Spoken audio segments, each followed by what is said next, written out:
Blood for the Blood God. Only shooting stars break the mold. Hello everybody and welcome to Brawl Stars! I'm Amy the Amazonian and today I'm playing Anya, Maid of Dishonor. Well, she's not Maid of Dishonor, she's made of vampires and artifacts. Anya is a really cool card because she's a vampire, and whenever she or another vampire enters the battlefield for the first time in a turn, bam, you get a blood token. Blood tokens, as you can see right here, are artifact tokens which you can pay 1, tap, and discard a card in order to draw a card, which enables madness. Things that you can discard and cast for free, like, oh, I don't know. Where is it? There we go. Terminal Agony is a great example of that. There's also a vampire over here that has that ability to... Asylum Visitor. Asylum Visitor also has madness. So Anya makes blood. She can also sacrifice vampires, or other creatures, or blood tokens in order to gain and drain life, giving her a little bit of sacrifice and also life gain synergy. This is a nice indirect way to kill your opponent. What works great with Anya that you might not expect, though, is improvise. This deck is a lot spicier than it might look on the surface because, yes, it is a vampire tribal deck, but it's a vampire tribal deck with Inspiring Statuary in it. Because when you start building up your blood through things like Voldaren Epicure, Anya, Blood Fountain, you start being able to cast these big expensive vampires like Sisters of the Undead, that's Olivia, Olivia's Attendants, Haunt of Hightower, and, well, even these non-creatures here, like Liliana and Marionette Master, for free. Marionette Master, by the way, is one of the coolest finishers in this deck, because Marionette Master, whenever you have an artifact leave play, like, I don't know, a blood, which you've sacrificed either to Anya or just for its own ability, drains your opponent for an awful lot of life. This is a great deck. It's got a lot of really cool interplay between its cards, and I think you're going to love it. So we're going to hop into the video, and you're going to see Anya, Maid of Dishonor, in action. Shina, Purifying Blade. Bant life gain, that's actually usually just Bant control. This looks like a decent hand. We have 3 lands in all our colors. And we have a way to cheat out a vampire a turn early using Sorin, Imperious Bloodlord. Oh, but that vampire will turn out tapped. Okay, Authority of the Consoles. And a 1/1. Oh no. Anything but a 1/1. 1/1 is actually kind of frustrating because it means that Sorin, if I get out a vampire, will then die. But it's probably still worth it to get the vampire out. So I think I will. I could also just plus here. I feel like that's kind of the lazy way to take this turn, but I do think it's worth getting the Sorin onto the battlefield. Yeah, I'll plus. Choose not to sacrifice anything. Now Sorin is chilling. He's vibing. Vanishing Light, though. Sorin goes to jail. This is not my fight to lie. I got a 4th land. That makes me happy. And we'll make them discard whatever the most expensive card is in their hand, which is Teferi, Hero of Dominaria. This is definitely Bant control. So like I mentioned before, yeah, sure, they've got life gain. Shana gains life on her own. But the name of the game is good stuff in Bant, which very often is going to be things like Teferi, Hero of Dominaria. I think that it'll be a good move for me to take out their commander, or just have blockers for their commander. I'm gonna go for consumption, no. I'm gonna eat her. Yum, yum, yum. Tasty, tasty. And I will definitely take a land on top of my deck. I want to make sure I have enough mana to do things like cast my commander, play Immersturm Predator, all these things. Oof. As foretold. That's gonna be letting them cast spells for free on upcoming turns. As Foretold is kind of a cool card. It works a lot better, I find, at a table, because you actually can cast a spell for free during each turn, not just your own. It can kind of get out of hand, especially if you have like a lot of 1 and 2 drops in your deck, namely counter spells. It's a bit of a problem. And as a Rakdos deck, I'm really not good at getting rid of enchantments. Just don't know how to do it. Gonna keep on swinging in for 3 though. Yum, yum, yum.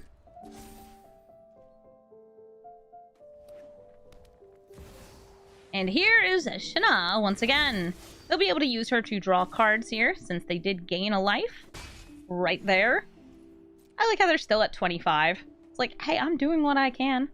My best. That's what I'm doing. And I got a land. And I have an attack. I'm going to exile the Teferi right out of their graveyard. Swinging in for 7. Now, unfortunately, my creatures do come in tapped. I don't have a great defense here, but I do have removal! I'm going to bedevil Shana. I'm going to pass the turn. We're also going to be doing some fun stuff if we can, using the Asylum Visitor and this blood token. Alright, he's back on the battlefield. They are fully tapped out, but they can cast something that costs 2 or less for free. In their end step, I'm going to tap and discard Asylum Visitor, because she's got madness, don't we all? I can ignore the timing rules and cast it as it is discarded. I think it's cool. Ooh, a Florian. That's a cool card to have. Do I want her to be able to attack me? Do I feel okay with that? I'm going to just go in with these two. I'm going to leave back the Asylum Visitor.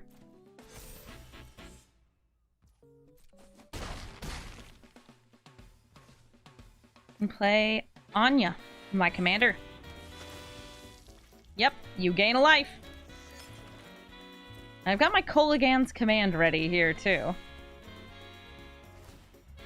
If they want to just attack in, say with this vampire, I'll try to hit it with this.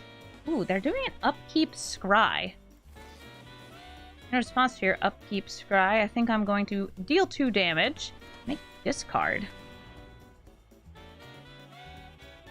They still have that As Foretold trigger on the stack, so they can't cast 3 drops for free. Was that an Oath of Teferi?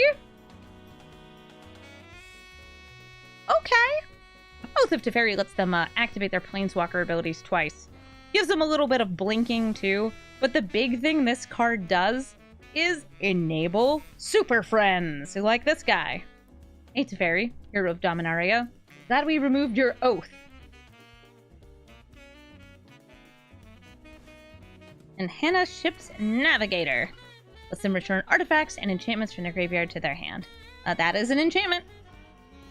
And that is an artifact. Hey, do you wanna attack in? Okay. As Foretold, already has hit their thing for free.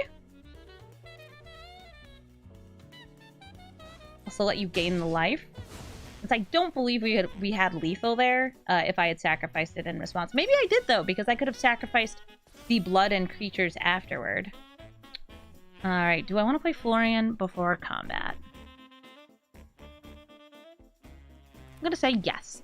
I want Florian before combat, for the reason of it gives me potential card advantage. Alright, it's been countered. That's fine.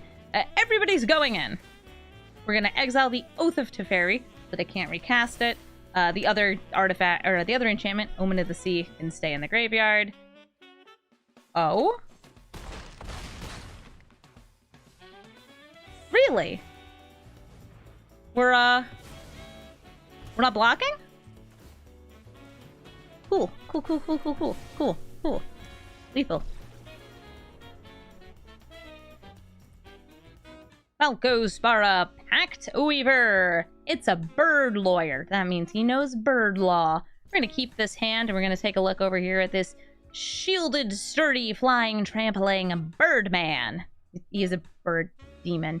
He's one of the heads of the families from New Capenna, and very often this deck is played with not counter spells, but +1/+1 counters, and lots of them. Falco's Spar is very cool because it also lets you play off the top of your library if you pay the extra cost of a counter. It doesn't matter what kind of counter it is, as long as a counter is removed from one of your creatures. Nice. They're ramping, we're ramping. In fact, I think the ramp should continue. I'm going to play the Inspiring Statuary And then get out Blood Artist. Blood Artist is a cool little vampire here who drains our opponent. A classic card. Not just for vampires, but for really any sacrifice-based strategy. And Renata, an enchantment creature who makes other creatures enter the battlefield with +1/+1 counters. Nice. I am going to play Anya now. I would like to actually play black mana, colorless, and red. Nice. The reason I'm tapping like that is so I can follow up with the Oni Cult Anvil. An Oni Cult Anvil, if you're wondering how is this in the deck, it's because it lets me turn one artifact into another artifact. And this other artifact, the Construct, is, well, it's pretty nice for blocking, sacrificing to Anya, having a really good time when you're, doing some draining, especially with a Blood Artist on the battlefield. Ooh, looks like it's time for ramp. Grow from the Ashes is a cool ramp card because the lands come in untapped. So if they have a 2-drop, they could play it right here.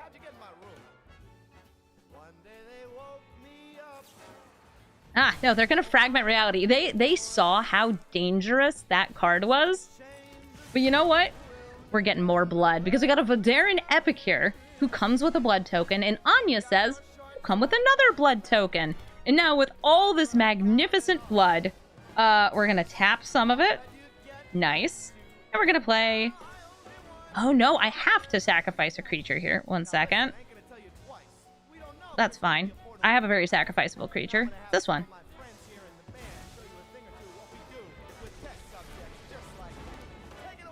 And we're going to actually plus. I don't really feel like minusing. Hello, Valky. I'm gonna hold this Valky in my hand and just kind of chill here.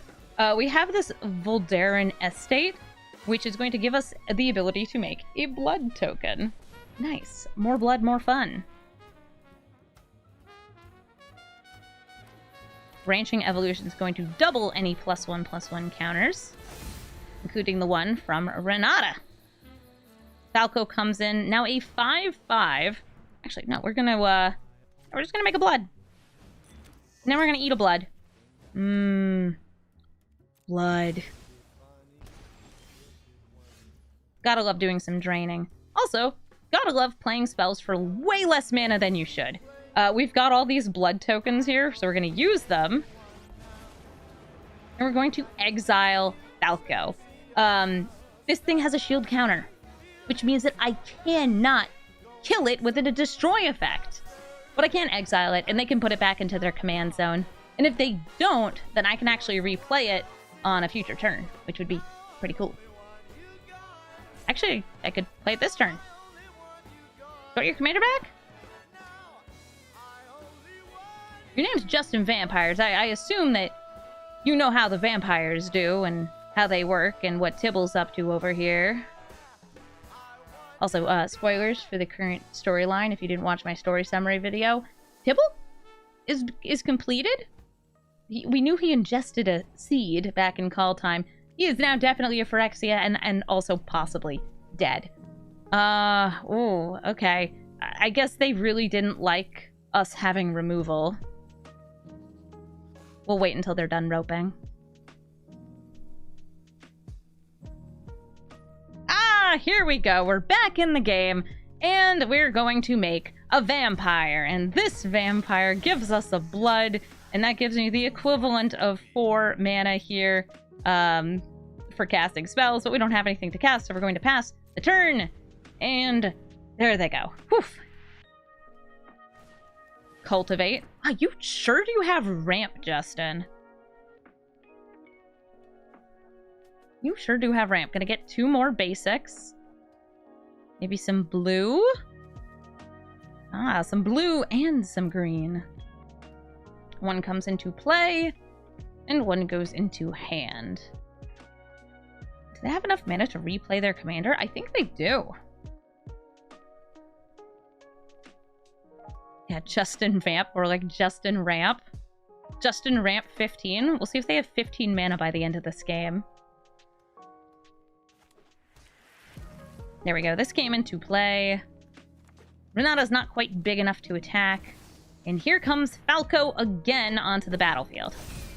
And I am going to eat blood. Suck blood? I'm doing whatever Anya's doing, which I'm pretty sure is like the drunk aunt equivalent of showing up to the wedding and just having a real good time. I'm going to start with the Tybalt Plus on my turn to see what we can get off our opponent's deck and mine. We got mana and mana. Then I'm going to minus with Sorin to make another flying vampire. This dude has trample, so if I can't get rid of him, I have to be ready to do something else. Do I want this Champion of Dusk? Let's go for it. Champion of Dusk, we're going to pay 1, 2, 3 from these. And then for the black, we can do paying a life, getting the black, getting it off the Arcane Signet. And we're going to take 6 damage here, but it's totally worth it. Totally worth it. Now we have even more mana available. What do we want to play?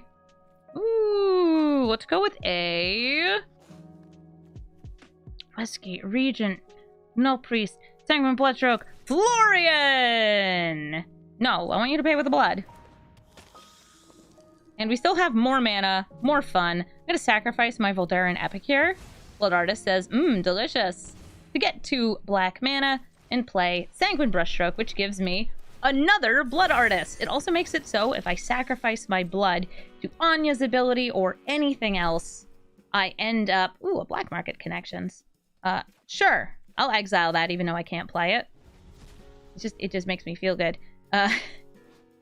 If we sacrifice our blood either to Anya or to the Blood Artist, it deals an extra damage to our opponent. This is one of those cards that very, very well synergizes with the Anya as our commander.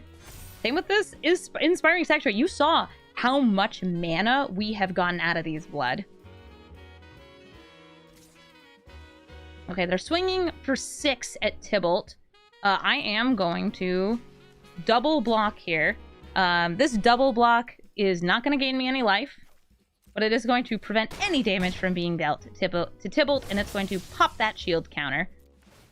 And because we have double the Blood Artists, and 2 of our creatures died, Blood Artist is going to drain for 1, 2, 3, 4 life. And I get that life back from the Champion of Dusk, who was the card that let us draw so much last turn. They're thinking about something. They have some ability, possibly a card they could cast off the top of their deck, or something in their hand. I really want to know. Come on, Justin. Pick up the pace. There we go.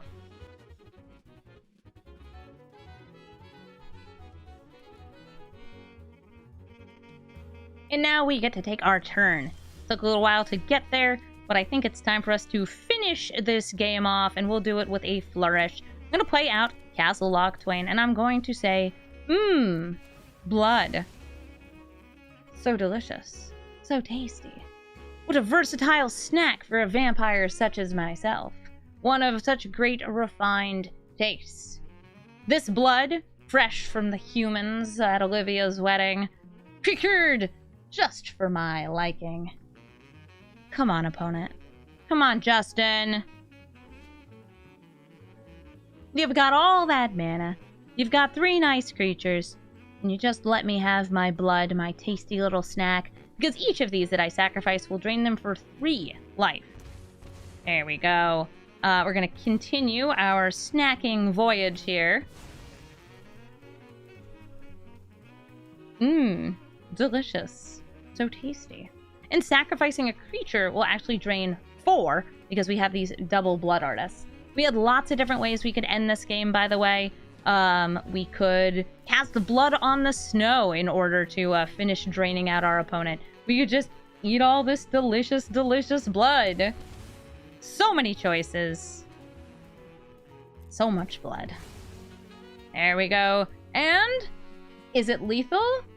Or maybe they have a way to stay alive for just a moment longer?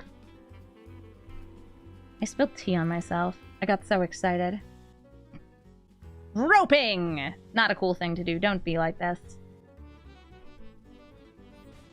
fast forwarding aside, that was still a good game of Magic the Gathering, and a nice showcase of what Anya can do with all of her blood.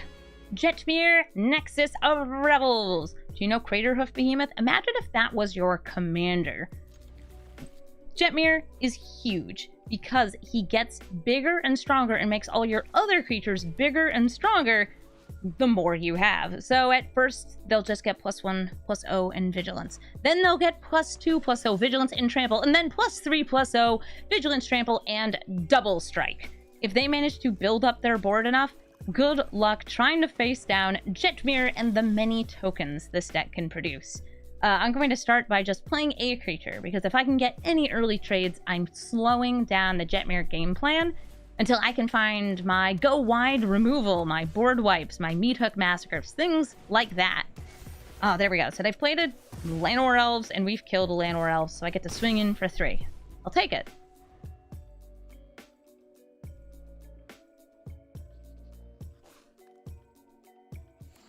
There we go. A dead elf is a good elf. In this vampire, we're probably not going to get any of the value off them having an empty hand. It's still nice to have that. We're going to take a look at their hand and see what they have. They have a board wipe, some single target burn, lightning bolt, and Elspeth Conquers Death. I actually really don't want them to have an exiling removal. The board wipe I'm fine with. Like, yeah, it's not great, but we can deal with it. And this guy, well, he's going to be making tokens. And I can try to kill him this turn. We have Unlicensed Disintegration, so I'm going to just take this dude out.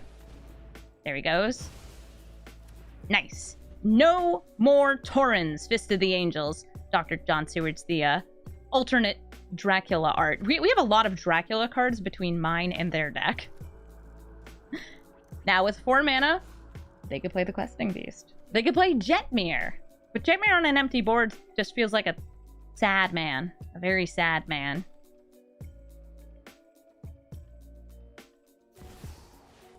Questing Beast. 4 damage. And a whole lot of vigilance. This guy has a lot of text on him. We understand that and we accept it. And I'm going to play an Immersturm Predator. This, by the way, is actually a vampire. A lot of people seem to forget it is a vampire dragon. It also has the ability to become indestructible in case of board wipes like Wrath of God.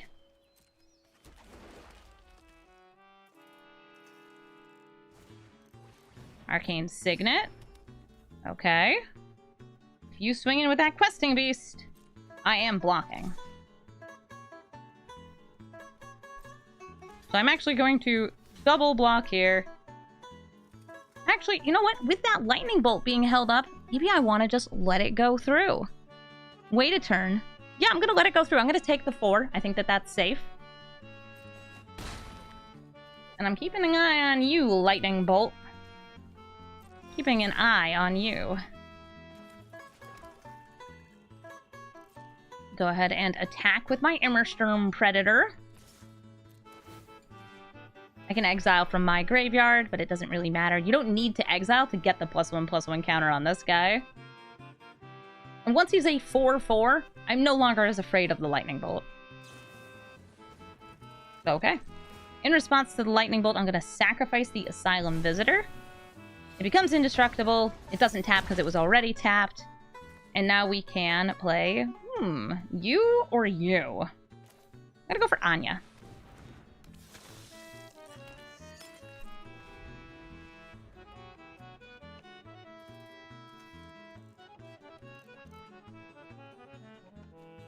Now we've got this Wrath of God, but do they want to use it? Let's have Den of the Bugbear. Can go wide, get some extra damage in. Or they could just play Jetmir. They have 3 creatures, so everybody would get +1/+0 in Vigilance. Nope, they're just going for Wrath of God straight out the gate. In response, I'm going to sacrifice Anya to the Immersturm Predator. It doesn't tap because it's already tapped. But there we go. Now I still have a 4/4 on the battlefield who grows and grows and grows.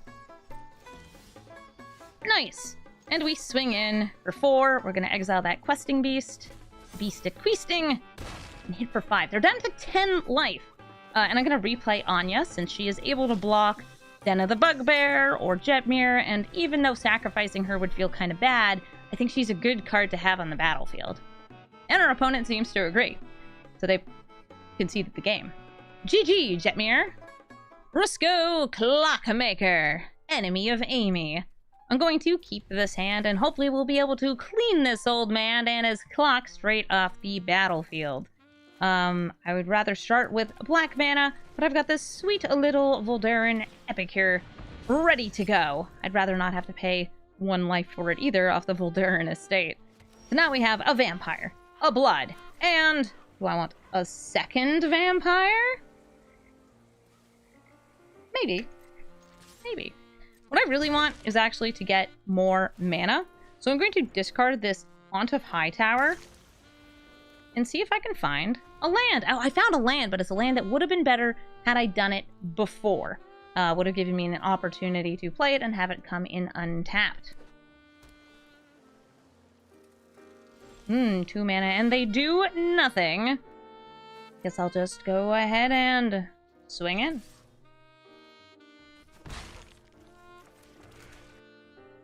Yeah, I don't really feel like I need to wait for the madness value on this. I want to get down something that can attack into Rusco.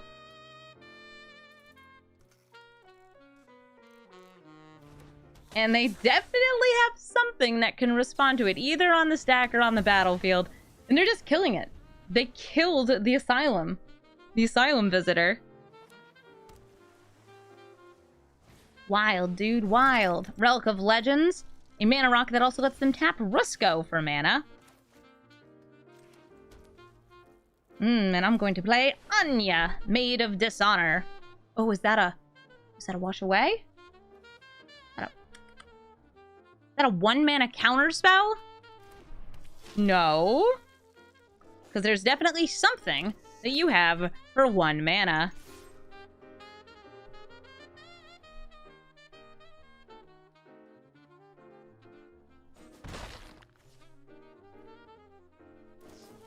Brainstorm, that's what they had.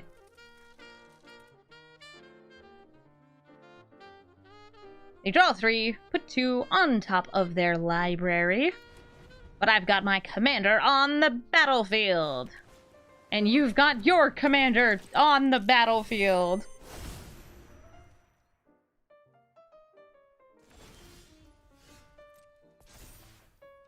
Ooh, I love getting mana here. I am going to, while they are mostly tapped, they have 3 mana available, play Kroxa. This isn't a card you really want to counter, since you'll just have to use a spell to lose a spell. It really is about the same. You actually get a little bit more control over what you lose if you let it enter the battlefield. Alright, that's a no. Not the Annul is gone. Could we land a Crucius, Titan of the Waves? Looks like that is a yes. And I'll swing in with Anya. Anje Falkenrath, dealing 4 to the face. Will I discard? Is there ever a time I won't discard to Crucius?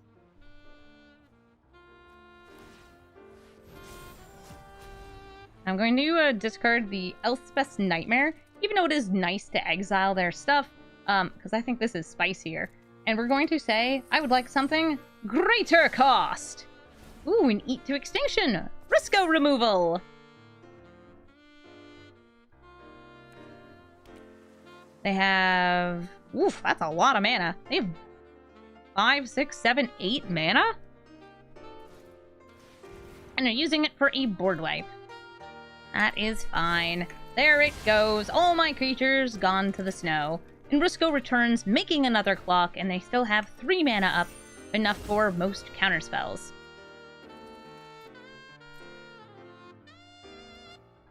Oh, I guess it's my turn. The clocks are ticking. I'm gonna play this land so I don't have to use my treasure, and Olivia! Crimson Bride! Skinned as Sisters of the Undead. Some of the, like, hot vampire raves that just hang out with Dracula. Alright, she lands, and we go to combat. If she attacks, they actually get to watch as we bring out something fun, something spooky, something haunting. Haunt of Hightower, a nice 3/3 with a lifelink. When it is declared as an attacker, by the way, that will make them discard, because it was already attacking when it came into play. That's pretty cool. And what I really was caring about here is that this is a legendary vampire, which means that even if they remove Olivia, this will still be in play because I will control legendary vampire. This one, the Haunt of Hightower. Would you like to discard any cards? Perhaps put cards into your graveyard from anywhere?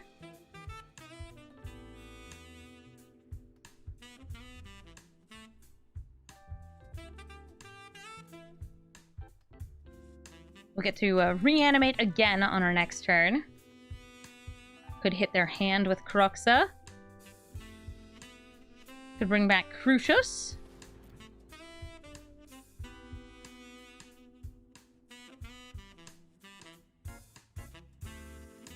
They're floating mana.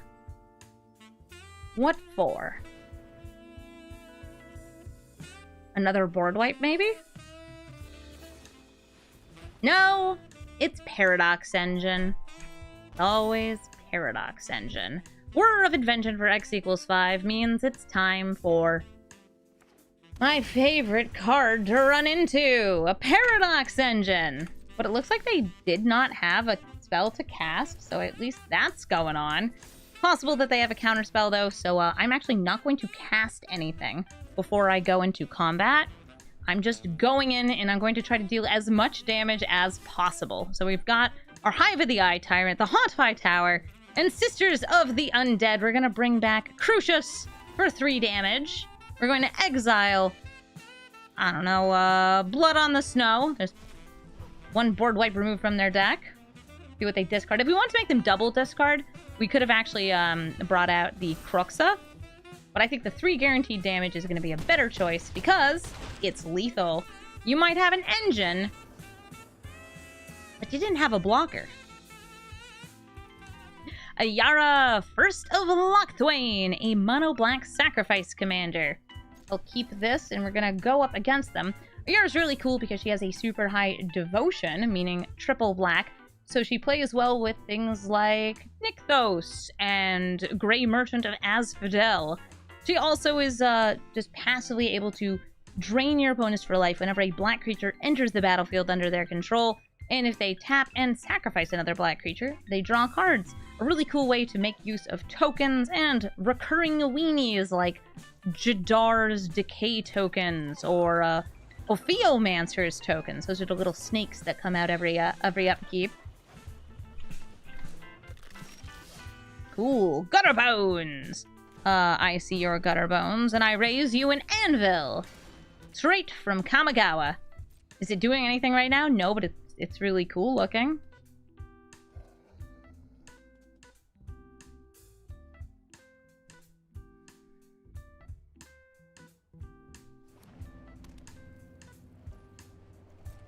I think I'm getting hit for 2.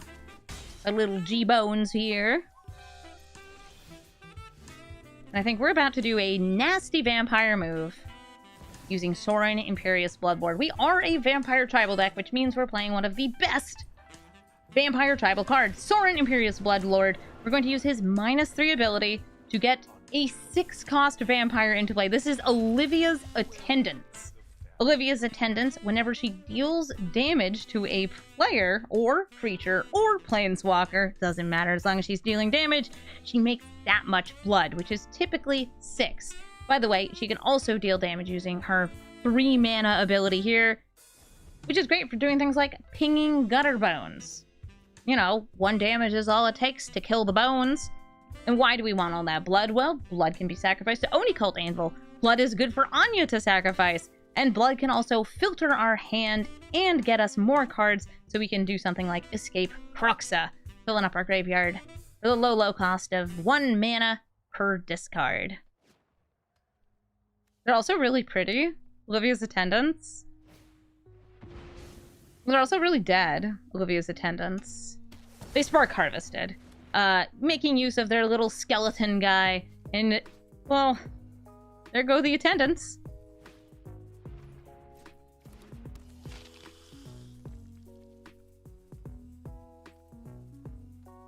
Hello, Vampire of the Dire Moon. Oh, a land!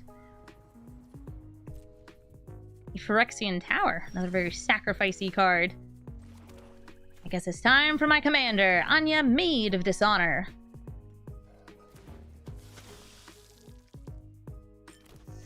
I'll go ahead and give her a +1/+1 counter using Soren's plus ability. And I'm going to get myself a blocker against the Vampire of the Dire Moon. There we go. I have a feeling they have some 2-mana removal in their hand, like maybe a Go for the Throat or an Infernal Grasp.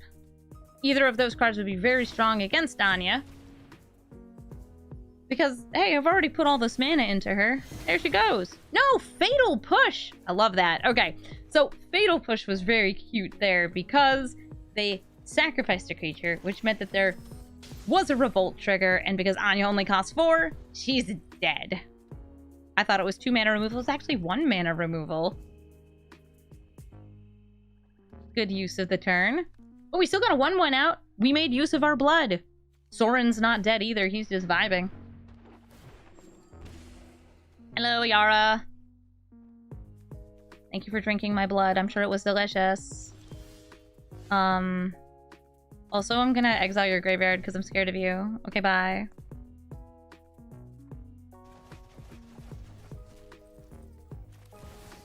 I could have made them discard first. Probably would have been smart. But, like, you don't watch me because I play perfectly. That's for people who have slept more than me. I get woken up by construction every morning at 7 a.m. It's definitely not making me go crazy. That's not true at all. It's only been going on for months. May as well use my Oni Cult Anvil to drain them for 1 life and turn my construct into a fresh construct. And I will plus Soren. Sure, you get Death Touch and Lifelink until end of turn. Very meaningful. I guess I could have attacked with the other one with Death Touch and Lifelink. Would have been an extra 1-point damage swing. Oh, Soren, who is without mirth. Hey, Soren. I'm you. Fight for me now. I'm you, but I cost less mana. I guess this time we'll do it. Lesson. And swinging.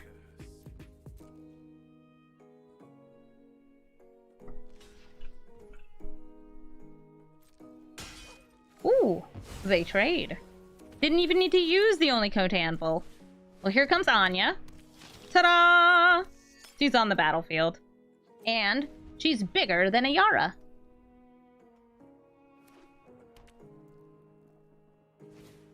Dusk Legion Zealot draws them a card and gives them a perfect piece of sacrifice fodder for the Phyrexian Tower or a Yara.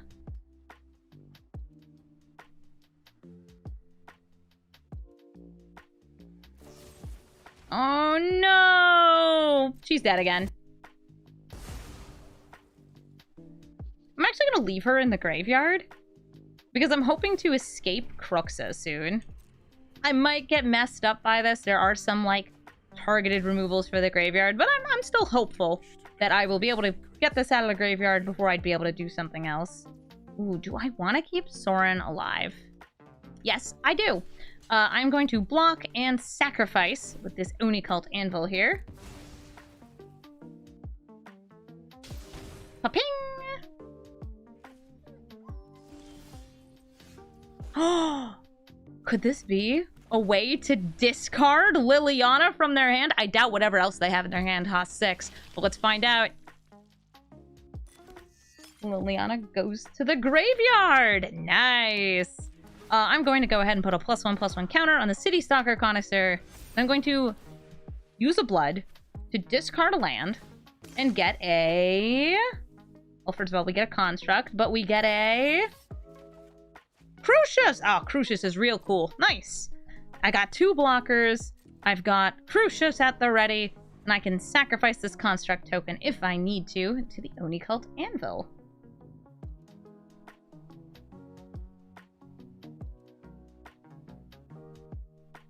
Everything is turning up Anya, who is dead and in the graveyard. Looks like they're digging. Sacrificing the Dark Legion Zealot. This could also be a precursor to a board wipe. Since I do have 5, 6, or 7 mana here. Hello, Soren, who is without mirth. Would you care to plus or minus on this turn?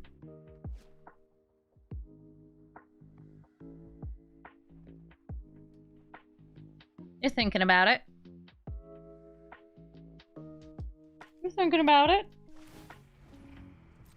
They're looking at the top card. They're putting it into their hand as Warlock class. Gets them a card. And turns life loss into more life loss.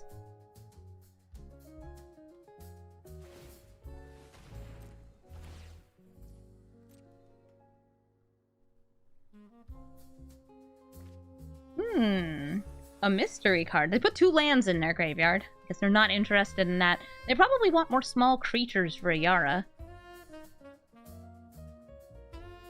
But if they don't have a blocker, we can just bop this guy.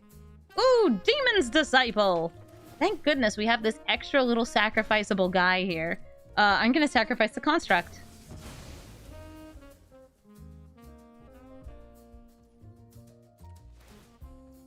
And because creatures did die, I do lose a life. Oh, Eldest Reborn, one of my favorite cards ever! Would you like to sacrifice your creature or Planeswalker?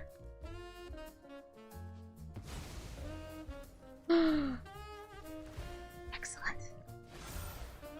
Gonna go to combat. Gonna take out their other Planeswalker, since there's no blocker for it anymore.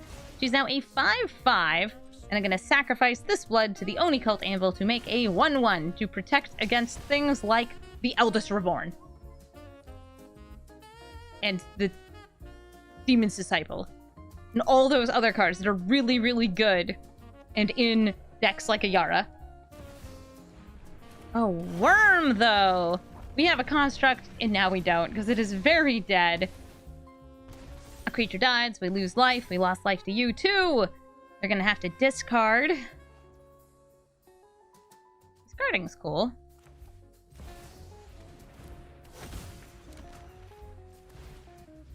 I think I'm going to discard too. We have this Knight of Ebon Legion. We have gaining 6 life. Would you like to trade with your worm? Because I would love to bring your worm back from the graveyard. I want to get this Crux out, which means putting more stuff in the graveyard. Like this. Crucius! Discard for me! And find something that costs more than 1 mana. Something like Baleful Mastery. Ooh. If I had held priority at the end step, I could have also sacrificed this treasure to make a 1/1 while it was still my turn.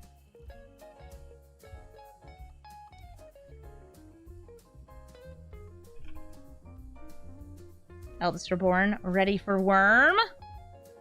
Maybe ready for Liliana.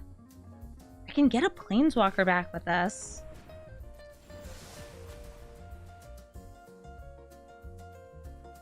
It's one of the best uncommons. By the way, I want to point out for anybody who plays Commander, the fact that this says each for the first 2. Each is a powerful word. A very, very powerful word.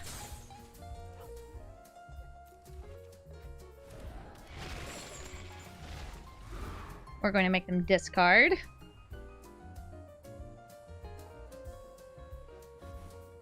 We're going to make ourselves a zombie. We're going to, I guess, give Crucius lifelink and Death Touch. Play a Chromatic Lantern. Attack for 3. Use the Anvil to eat a treasure. To make a little guy. And I am going to discard this, even though it is a great card, to get something even greater. Something like the Marionette Master. One of the coolest win cons in this deck, especially with something like the Oni Cult Anvil out. Anya's great with it, but really just with the amount of artifacts that we've got, we might be able to win just using this. Let's see if they have that board wipe. They don't have Snowlands, so I don't think they have Blood on the Snow, but they could have Crux of Fate. They could have Meathook Massacre. They could have... Well, Languish wouldn't kill everything here, but it would kill everything but Cruxa. It's Loth! That's not a board wipe, but it's still really good. Hey there, Loth.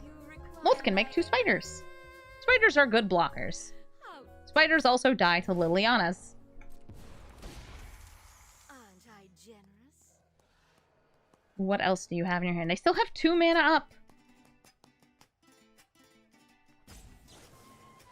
The Baleful Mastery. Exiling Cruxa before it can attack. But I do get to draw a card as a result of that. We're going to end this. Marionette Master. We're going to come out. We're going to put 3 counters on this. They're not even going to sit through it. All we have to do is sacrifice something, and they're dead just to the Marionette Master. They don't even have to, like, sit around and watch us dirtle for that long, because that's going to be 4 damage, 4 damage, 4 damage, and 4 damage again, which I guess we only needed 3 of those, and we also had attackers. Don't need that. All we need is Drain. Hidetsugu is a Rakdos... I don't really know what to call him, Commander. Rakdos Exile/Sacrifice Commander? Hidetsugu's cool. This was one of the legends from Kamigawa Neon Dynasty that they actually printed with some alt arts that were considered super collectible because they had very limited print runs, if I remember right. Well, we're going to go up against them. The 4/4 Over Demon can pay black, sacrifice a creature to scry, or pay 3, exile the top card of their library to burn. Like, did I have 4 lands here, even if I'm not doing anything on turn 1 or 2?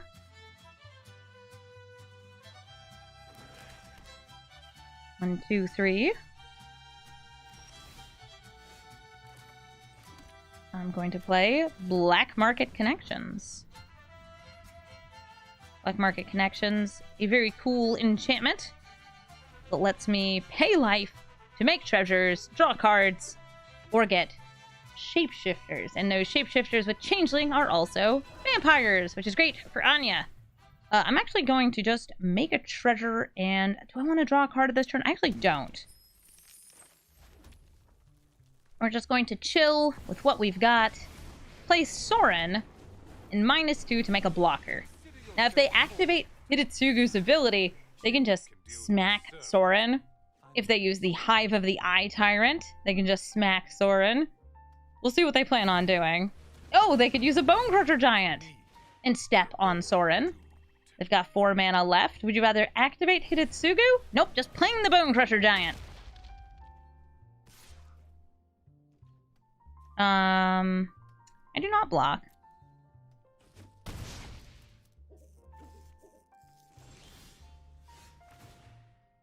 I'm going to make another treasure.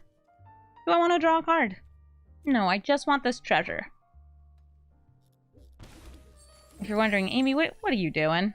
Oh, you know, normal stuff. Normal stuff. Got a Liliana Dreadhorde General. And we're going to use it.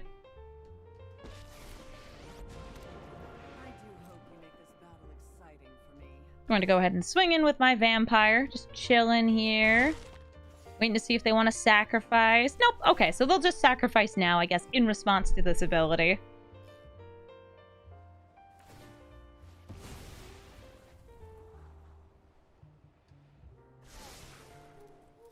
They threw both the cards on the bottom. We'll draw a card. And soon, maybe we'll get to do something very creative. If you've never run into Indomitable Creativity before, it gets used in a lot of broken combos. We don't really have a broken combo for it in this deck. But we do have fun. We have very silly stuff here. We'll see if they tap out, use their Hive of the Eye Tyrant to kill Liliana. Nope! Captive Audience! Oh, what a fun card. Alright, what do I want to do? I'm gonna start by giving them zombies.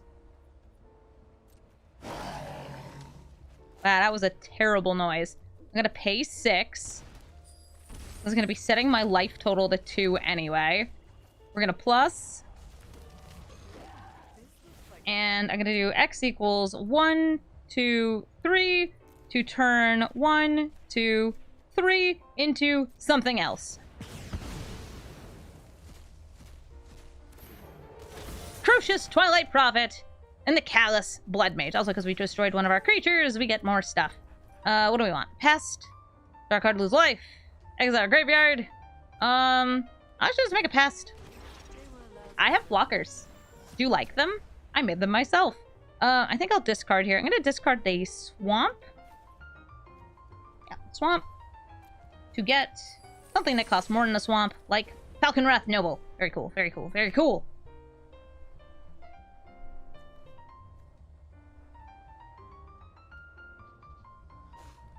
Liliana is now being protected, but the captive audience is going to trigger again.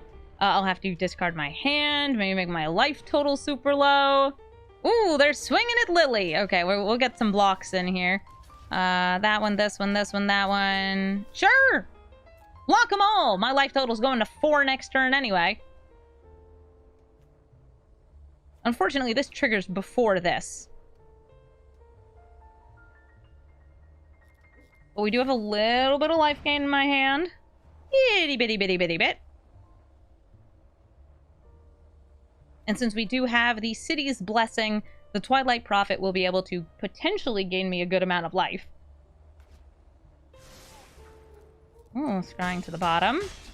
Might be looking for Burn. Hidetsugu, by the way, is Burn. If they manipulate the top of their deck, they can do some really cool stuff.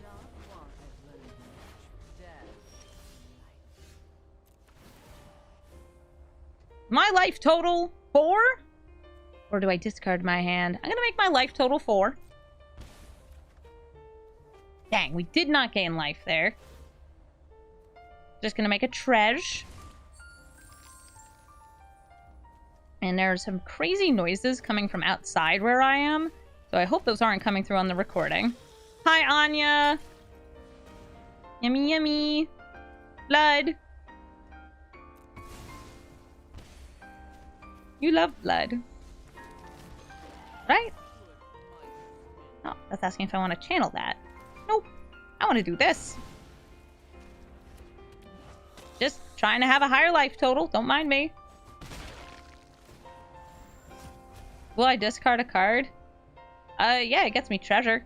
I guess I'll choose you, and I'll say lesser. And then I have to discard anyway. Chromatic Lantern and Cemetery Gatekeeper. I have to discard my hand.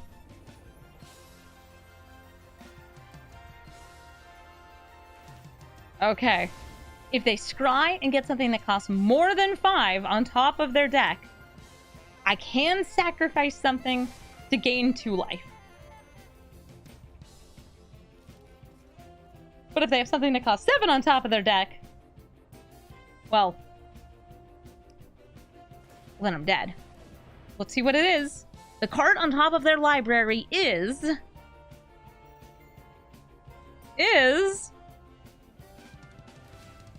Oh my god, are they sacrificing him in response? Okay. 2 to the bottom. Part of the cards. Be a land. Dreadhorde Butcher, it's 2 damage. That's it. It's just 2. If they deal it to the zombie, we're just going to sacrifice it. Nope. Okay, they're hitting my face.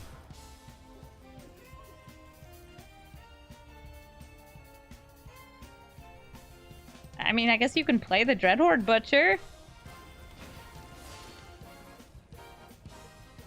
You want to attack? Okay, this has lifelink. Nice! Good game! Nice try, too! Thank you all so much for watching this episode of Brawl Stars. As always, if you'd like to watch me record these live, you come over to twitch.tv/Amazonian, where I record them every day. And I'm feeling like, since we have a new set coming out, things are about to get real shaken up in the Brawl queue. But for now, if you come by, I'm just gonna warn you, we match up against a lot of Ruscos. Like, so many. I cut most of the matches from the videos. You just don't need to watch that. They're so slow! They're so slow! I hope you have a good day. I hope you don't match up against Rusco. And if you're playing Rusco, you know, mix it up a little bit. Play something else. There's too many of you in the queue. Okay, bye.